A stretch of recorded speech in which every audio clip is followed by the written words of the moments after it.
Victims of the former president came together on Thursday evening at Kotu to give accounts of their stories. It was a solemn occasion and various victims told unbelievable stories ranging from rape to severe torture. Among the families represented was the family of the late Dictator Haidara, the family of the late Njaga Janneh, the family of the late Solo Sandeng, and many others. Now, I would call on all of you, if you can please stand up so that we can read our speech and demands together. Thank you. Committee for the victims of Jammeh's atrocities.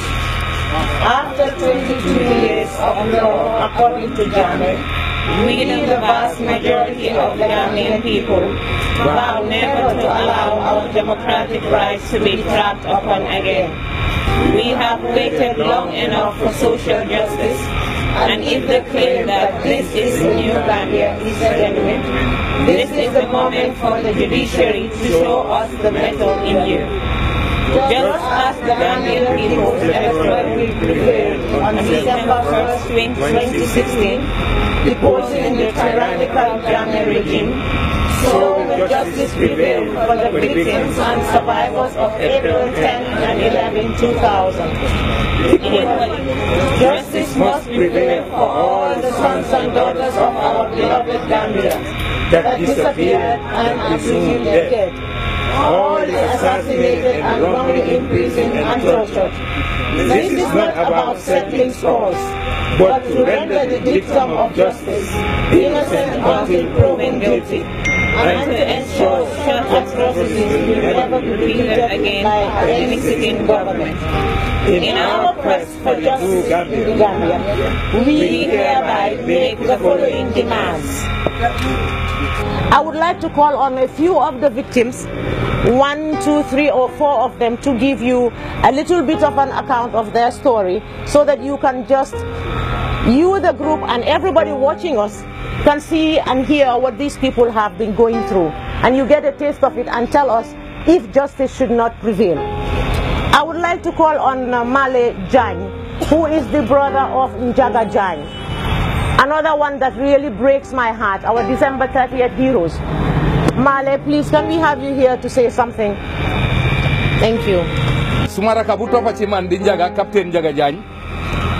Doonoon nit koo xam ne dem na Iraq, dem na Afghanistan, amoon na high profile.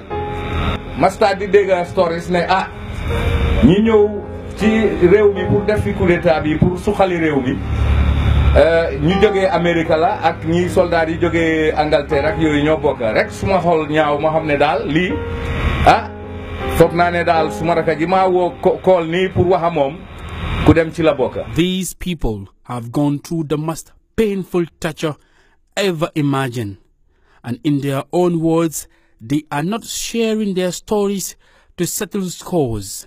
Instead, they are demanding justice for themselves and their loved ones. I'm going to give the mother of Alhaji Mahmoud Sise, as you all know, is the 2 Americans, Alhaji Mahmoud and Ibu Job, who had disappeared all these years, and we just got word that they were killed by the Jammeh regime, the NIAs, or whoever they are, these monsters. So I will let her tell you what she has been going through. Yeah, boy. أعوذ بالله من الشيطان الرجيم بسم الله الرحمن الرحيم الحمد لله رب العالمين الحمد لله رب العالمين الحمد لله رب العالمين man maay Aji Mami Cissé di yaay Alhaji Mahmoud Cissé waaye damay ne yaay Alhaji Mahmoud ak Ibu Diop di ñaari américain yi nga xam ne dañ nekkoon Amérique fas jom di jàng di liggéey ba yàlla def seen xel dellu si waat fi ñu jógee woon ñu bugg a ñëw dimbale seen mbokk yi dimbale comme xale yi nekk ci réew mi def fi lu baax am seen alal bugg a ñëw invest ko ci réew mi waaye comme dañ am nguur gu bon nguur gu mel ni Yahya Jammeh mu nekk fi kenn du am kenn du baax kenn du tekki damay wax ne Yahya Jammeh ñett la bañ ñetti nit la bañ borom xam-xam borom alal borom daraja fu ko yaayaa gis dina la faagaagal waaye alhamdulilahi rabbil alamin ñun liñ daj ci diggante ñeneenti at yi mënuñ koo wax man dama daan tiim ñam wu neex pour lekk ko su ma tibbee ba bëgg koo sex su ma xel dajee Alaaji Maamul ak Ibu Jóob duma ko mën a tee lekk damay xalaat ndax ñu ngi dund wala dund ndax lekk nañ wala lekku damay suur rek jóg depuis 2013 ba tey duma tëdd ci lal ñaari waxtu damay jóg di julli di ñaan ci yàlla waaye alhamdulilahi rabbil alamin liñ doon ñaan yëpp yàlla nangu na ko ndax su fekkee Yahya Jammeh dafa toogoon ci réew mi pour ne moom doom du fi tekki doom du fi baax ku jóg dina la rey pour moom kenn nguuram gi waaye yàlla wan na ko ne moom mooy borom doole moom mooy kun fa yëkkoo 11 years we have lived in anticipation. I personally don't know whether he's alive or he's dead, rather. My mother believes he's dead, my father believes he's dead, but I don't know.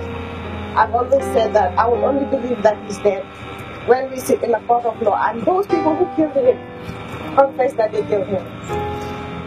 For the past 11 years, we have lived the worst thing you could ever imagine. My mother has 4 kids. I am the only girl, even though he's the second. He was like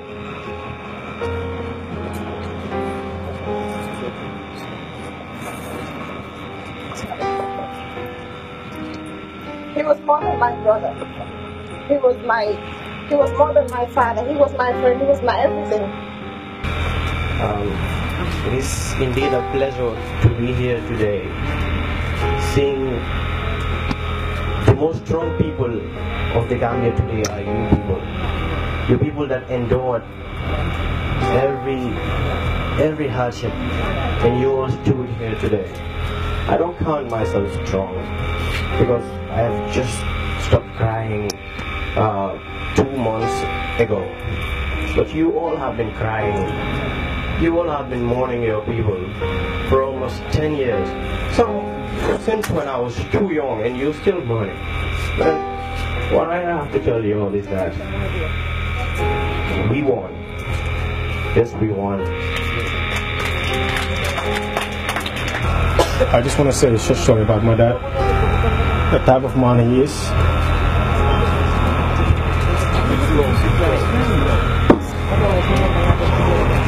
I am one of Yahya Jammeh's victims. I knew Yahya Jammeh since 1987 when he lived opposite my house.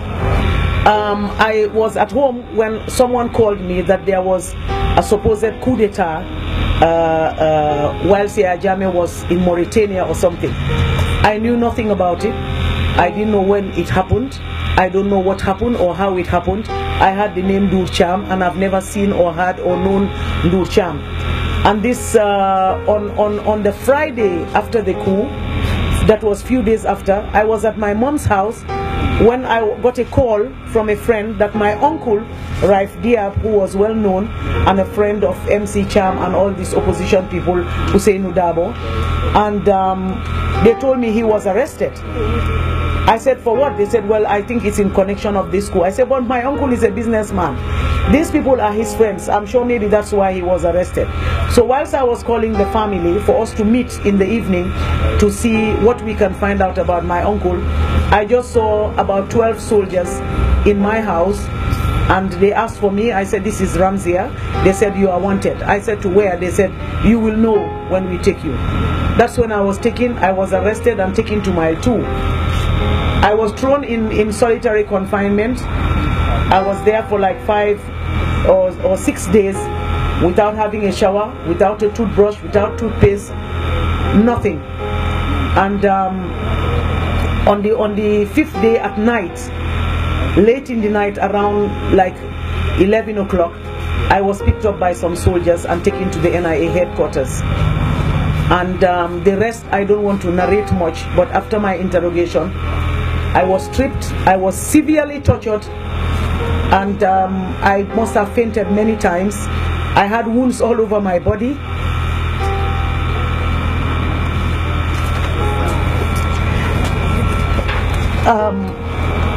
I should be strong for everybody because I've been part of this brutal, and I apologize to all Gambians today that I was even for a short period part of this monstrous regime, a heartless human being whom I think is even worse than Pharaoh was.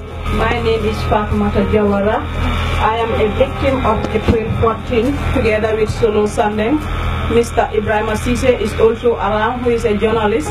Mr. Modu Fati and Alaji Fati, they are also a victim of April 14.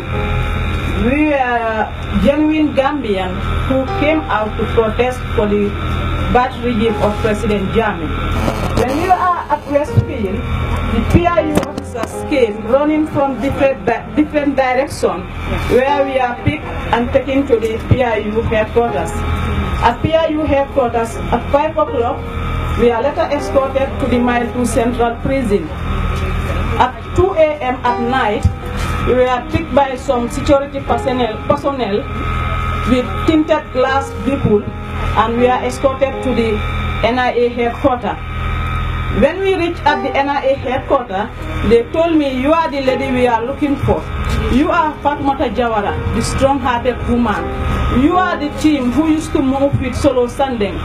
But to the narration of the one involved in the crime, they told us that Fatoumata Jawara, Solo Sandeng, Lammarong, Jere Fati and Fakeba Poli, you are the one who led this demonstration. So you are the only woman who joined these people. I was not with Nago Njai and Fatu Kamara because we are moving, they move us from different directions. When they take my statement, I saw a very tall man who came in and just tied me like this. He tied my face together with my head, and I was taken to a place, unknown place, where I see different men, more than 20. Modu Fati, Alaji Fati, we are 27 in number. Some of them cannot even work for more than a week. I and Fat Kamara, we were at coma for 3 days. Solo passed away at that very night. I saw him shouting, telling the people that, "Kill me for a better Gambia and release this female. You cannot treat me equally with this female." All my body are affected with wounds. I was beaten from 2 a.m. till morning set. Later I was taken to an interview room where they convinced me to say that Mr. Darwa is part of the protest. I told them I was not aware of Mr. Darwa being part of this protest. They told me that you are the female youth president. How can you be part of the protest and you don't know who are among the team? I told them that we came out as Gambians, not as UDP. They told me, "Okay, now you tell the correct side of the story, then we will deal with you." They took me back and started beating me up. That was the time they think that I was dead. So later, the doctor came and I was admitted at the hospital for 3 days. 3 days after, I asked Nogoy, "Where are we?" She told me that, "Thank God that you don't die. I think both you and Fat Kamara will join Solo." I was crying, but thank God that now you are alive.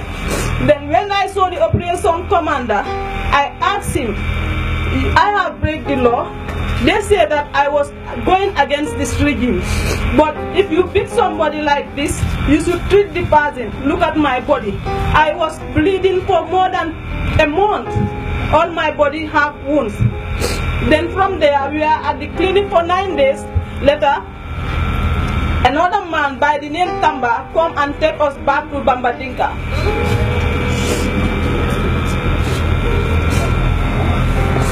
We are at Bambadinka for sometimes. That's why people don't show us at the court. We cannot walk. We walk. We are carried by a wheelchair. The NIA officers, the female officers, help us to get shower. From there, we are later taken to the Mile 2 Central Prison again. We don't have access to our families for 43 days. We don't have good foods. We don't have clothes to wear.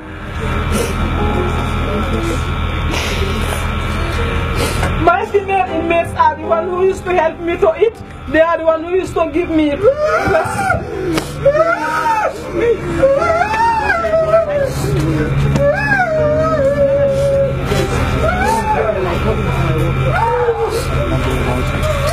When they saw that many people build interest to come and see us, we are later escorted at McCarthy. That very day there was a heavy rain. At McCarthy they threw us in a very bad cell. When our lawyers come to see us, they deny us access to lawyers. We are denied from access to the clinic. At the moment, I cannot sit for more than 2 hours. Nobody and Fat Camara went for a medical treatment, but due to the people of my area, they want me to contest on the UDP ticket. That's why they asked me to stand as a National Assembly member.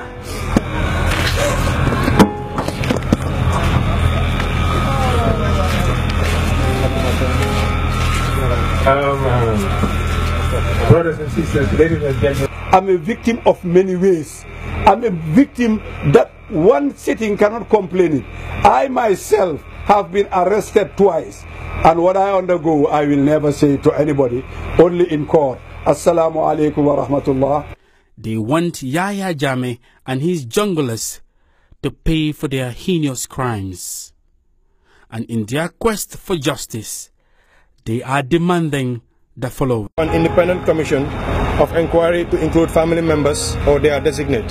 This commission must be convened by July 1st, 2017. The immediate arrest and detention of all the junglers and NIA agents implicated in the murder and disappearance of the sons and daughters of our beloved Gambia. The payment of reparation to the soldiers and victims of April 10 and 11, 2000, and the families of the disappeared or presumed dead. To revisit the coroner's inquest and report following the students' massacre. The reinvestigation of the paramilitary soldiers that opened fire on the students. That the indemnifications of the soldiers responsible for killing the students be received. An erection of a monument in remembrance of April 10 and 11, 2000. An immediate identification and release of all the dead bodies of their remains to the families for proper burials and closure. Immediate freeze of the assets of Jammeh and his enablers. It's okay to cry. Yes, brother, it's okay to cry. We are human. We are different from that guy. We are Gambians. We are better than him. Make no mistake about it, we have prevailed. Gambia has prevailed. Justice will be served, and you, all of us in here, and the many other victims that are not here are my heroes. I want to take a moment to thank those individuals that are not present here today, those that died for the cause, those that are sitting down quiet like Imam, who has given a lot and has went through a lot. The likes of these guys here, the Mbenga brothers, Osman Benga here and Sean Benga, who are every single day fighting for justice, and they don't want to be recognized.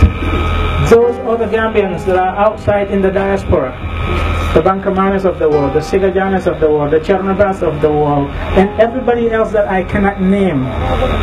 We, the victims, we thank you guys. Sankula Janko, The Block TV.